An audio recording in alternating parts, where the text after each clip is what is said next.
bensì in tutta Italia è proprio San Gavino. San Gavino occupa una superficie di 25 ettari coltivati col Crocus sativus.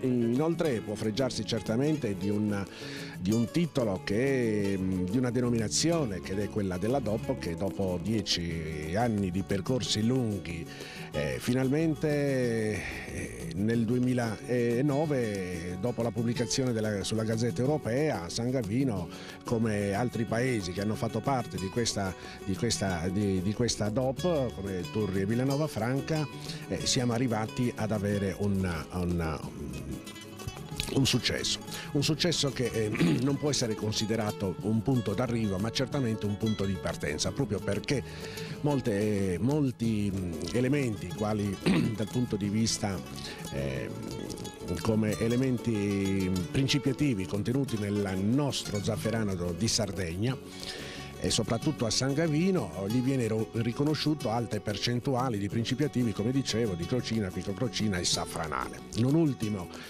proprio ieri avevamo un convegno a livello internazionale dove erano presenti tra l'altro il presidente del consorzio di tutela della zafferano dopo Castiglia-La Mancia, Spagna, e anche loro hanno rilevato che questi principi attivi a San Gavino soprattutto sono in maggior quantità rispetto al loro zafferano.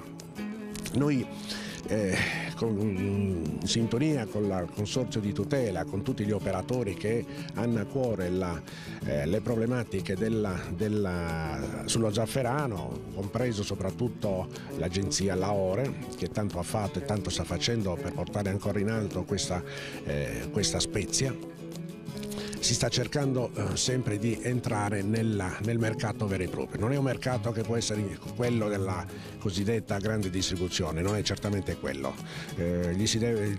Bisogna fargli riconoscere allo zafferano una peculiarità e indirizzarlo certamente nella alta ristorazione. Non fosse altro, proprio oggi abbiamo una gara, il biennale, ricade il biennale in collaborazione con l'associazione Amira, che sono l'associazione della sezione Sardegna METR. METR e Ristoratori, un'associazione particolare a livello internazionale che organizza proprio una manifestazione culinaria, perché questo tra l'altro è il periodo appunto in cui vengono raccolti i campi, si esegue la mondatura del fiore e poi si passa alla tostatura, alla polverizzazione dello zafferano, e proprio in concomitanza in questo periodo si organizza la manifestazione, la sagra tutta dedicata a ricette a base di zafferano. Sì, queste ricette tra l'altro soprattutto quelle di vecchia edizione, tramandate da generazione in generazione, le abbiamo volute mettere in evidenza in un ricettario, perché ci siamo resi conto che tutti riconoscevano la bontà del nostro prodotto, però spesso e volentieri non avevano e non sapevano come utilizzarlo. È sempre considerato anche un prodotto un po' di nicchia? Soprattutto di nicchia, lo dicevo prima, la grande distribuzione non ci permette, non perché non ci sia ma perché viene a mancare la quantità. Noi in Sardegna i 2 quintali di roba possono essere prodotti, ma non certamente affidarli alla grande distribuzione che ti richiama ben altre quantità. Ecco. Nel ricettario di cui parla il presidente della Proloco sono presenti ricette della rassegna dell'anno scorso. Andiamo a vedere invece quest'anno la manifestazione culinaria, che cosa ci presenterà e che cosa ci farà assaporare.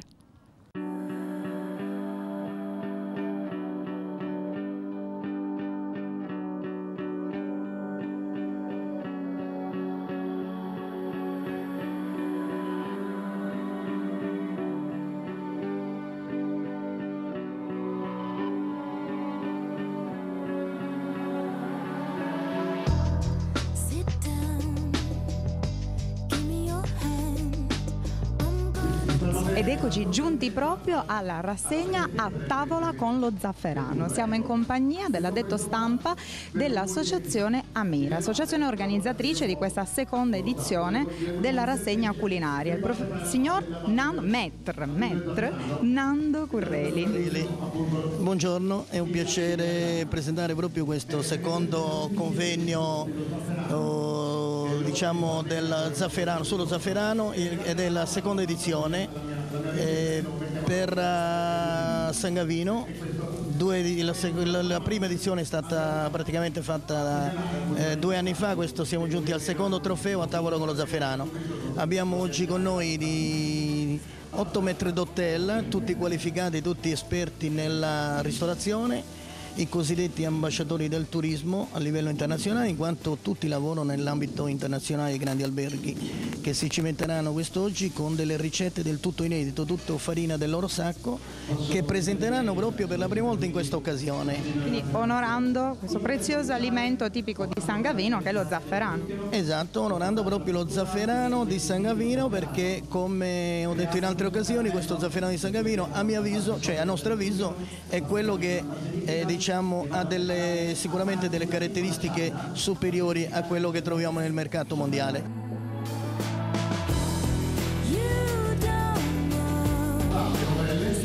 Vorrei sapere il tuo nome e che cosa stai realizzando. Mi chiamo Giulio Bonora, lavoro al Club Hotel di Baia Sardegna. Sto preparando delle cappe sante all'oro di Sardegna. L'oro di Sardegna sarebbe in questo caso il zafferano di San Gavino Monreale. È un antipasto, è un piatto che sovrappone il dolce e il salato e la parte fondamentale di questo piatto, essendo nel regno dello zafferano, diamo in prevalenza il sapore alla cappa santa e alla salsa che prepariamo dello zafferano. Pierluigi Saba, non la voglio distrarre dalla realizzazione di un piatto che avete intitolato Oro e Rubini. Quanto è difficile dare un titolo ad un piatto?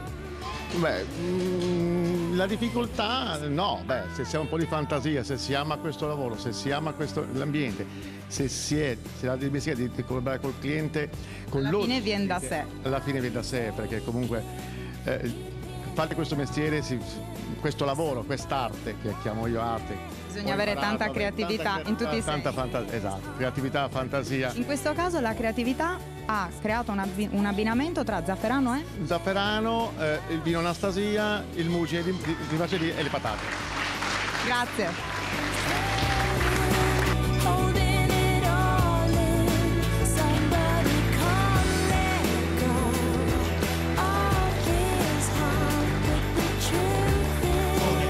Una loro ricetta di presentare. Presidente, la interrompo in un momento delicato di assaggio. Quanto è importante? Molto importante. Scusi, ma mi ha beccato... Ovviamente, ma è giusto così, questo è il momento, Quali sono gli elementi che valutate di un piatto? Valutiamo l'esecuzione, come ci presenta, anche il piatto, il gusto, l'abbinamento del vino. Sempre molto importante, ovviamente, perché il vino è importante e soprattutto anche la qualità del vino è importante, che viene abbinato al cibo. E anche il titolo del piatto. Il titolo del piatto soprattutto anche. Grazie Presidente. Grazie a voi. Grazie.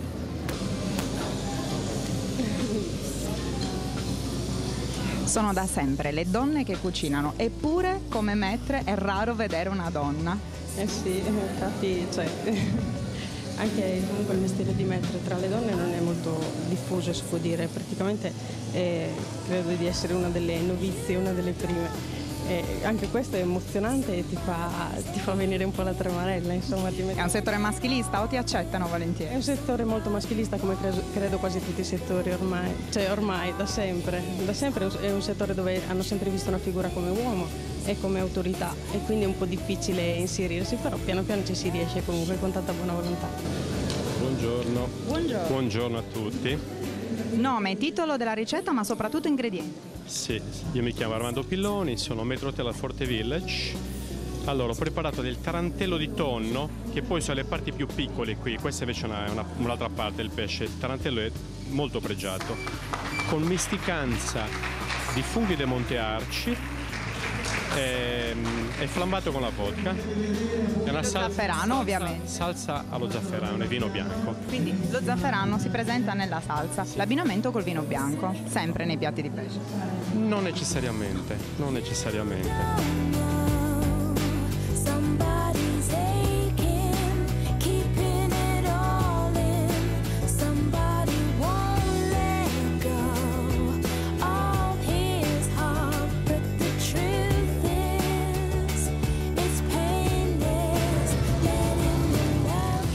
mettere il tuo nome e il tuo piatto. Allora, Angelo Moscato, docente tecnico-pratico presso l'IPSAR di Arbus, nonché Matt Hotel presso la catena Jolly Hotels di Agrigento. Il nome del piatto? Il nome del piatto sono giustichelle L'emozione, l'emozione. Allora, sono delle caramelline rustiche.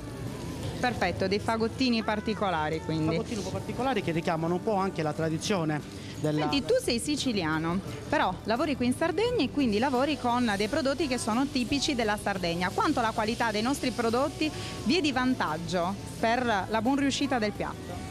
Un buon 100% possiamo dire. Mi chiamo Moi Roberto, vengo da Segariu, provincia del Emilio Campidano.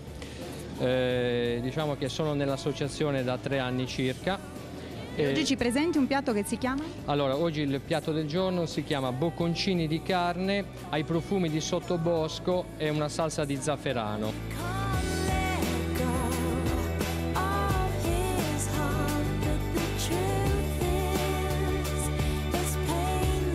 Ma come si diventa però giurato? Nel senso, bisogna affinare il proprio palato?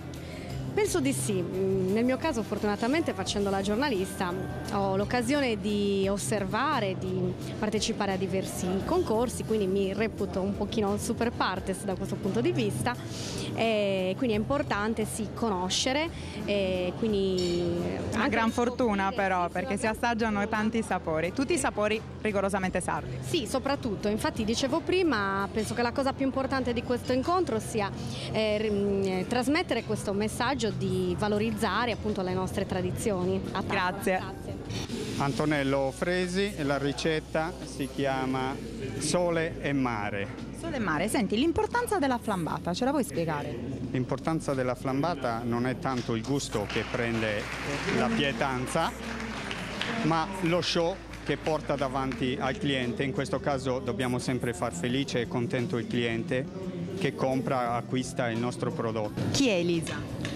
Elisa è la mia bambina, la mia piccola bambina. Quindi il piatto è dedicato alla cucciola. Esattamente, è dedicato tutta alla mia cucciola. Perfetto. Un piatto particolare perché è l'unico della rassegna, un dessert. Esattamente.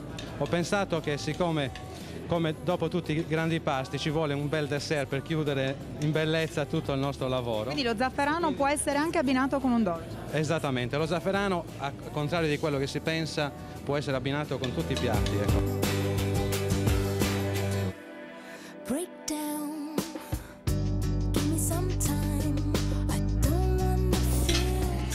Abbiamo beccato in fragrante mentre prepara il suo piatto il campione sardo. Signor? Massimo Contini, buongiorno a tutti. Buongiorno. Allora, realizzazione di un piatto tutto dato dalla propria fantasia, quindi una bella fatica, una certa soddisfazione. Poi si presenta. Il primo che l'assaggia può essere un familiare o addirittura un giurato. Cosa si può leggere nell'espressione di chi assaggia per la prima volta il tuo piatto? Si possono trarre tantissime informazioni, ovviamente alla base c'è uno studio che riguarda non solo il gusto ma anche i colori, l'eventuale accostamento cromatico.